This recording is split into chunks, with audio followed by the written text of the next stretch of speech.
गां का फोटो दिखा सामने तस्वीर देखो जनाब, ये गां दियां 6 लत्तां लाइया ने मेरे मौला ने। ये गां के 2 धड़ लाए ने कुदरत वाले ने, 2 रस्ते पेशाब करते ने, 10 सामने छोटे छोटे दूध देने वाले। इहो जिहा जानवर कभी खाबो ख्याल च नहीं देखा होना भरावां ने, जिंदगी च पहली बार देखो। ये अल्लाह की शान देखो, कुदरत वाले दे काम देखो, मेरे मौला करीम दे मोइदे देखो, मेरे मौला ने इस गां किस तरह बनाया देखो बड़ा। ये देखने वाली चीज है, अल्लाह ताला ने इन्हू देखने वास्ते बनाया है। गां दियां 6 लत्तां लाइया ने मेरे मौला ने, गां दे 2 धड़ लाए ने कुदरत वाले ने, 2 रस्ते पेशाब करते ने, 10 थन ने छोटे छोटे दूध देने वाले। 6 लत्तां वाली गां ना होवे, मालिका का ऐलान है इस टाइम पैसे वापस लेके जाओ।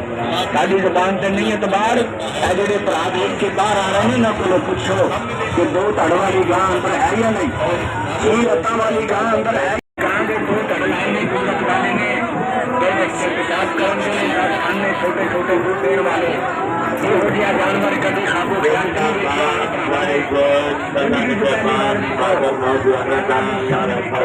वाले दे काम देखो, किस तरह बनाया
जिन्हों 4 जोगियों ने बीना बजा बजा के पहाड़ा के नस नस के पहाड़ा डिग डिग के बड़ी बहादुरी बड़ी दलेरी सप को काबू किया। जनाब बड़ी बड़ी बला है।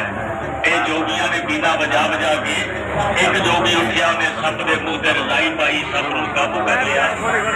सप को काबू करके छोटे छोटे बच्चे भी गल्लां करते हैं पे भाई बड़े बड़े सोहने जानवर आए ने भाई। इस बारी ते कराची वाली कंपनी आई है, बड़े बड़े सोहने बड़े बड़े प्यारे जानवर लैके। जिंदगी च पहली बार वेखोगे इन्हां जानवरां नूं दोस्तों, दूरों दूरों आके दुनिया वेख रही है इन्हां जानवरां नूं।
मैडम फरूकी खान मेरे को पहुंचे जनाब जरा मैडम फरूकी खान जरा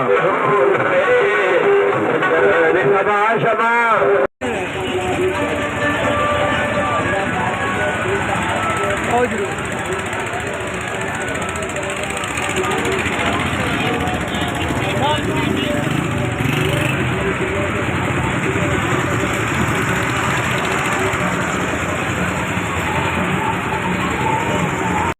गए नंबरदार मर्दे ना से कोई मुश्किल यार बदन इश्क दा दीवा बाली बैठा इश्क दा दीवा बाली बैठा तेरा कर बाहर हाथ के फदाई बैठा इश्क दा दीवा बाली बैठा राकट साहब तुम्हारी नजर इश्क दा दीवा बाली बैठा पाया तेल दा साड़ी बैठा लोग पलेंदे तितर बटेरे मैं रिच दा पुत्र पाली बैठा। लाओ जी film star madam Sana Khan मेरी जान आई लव यू पूरी आवाम के सामने मैं आपसे मोहब्बत का इकरार कर रहा हूँ आई लव यू आखिर रखो पर मैं तू कशा लाया ते मेरी मैडम सना दे नाल 100 दी ताड़ी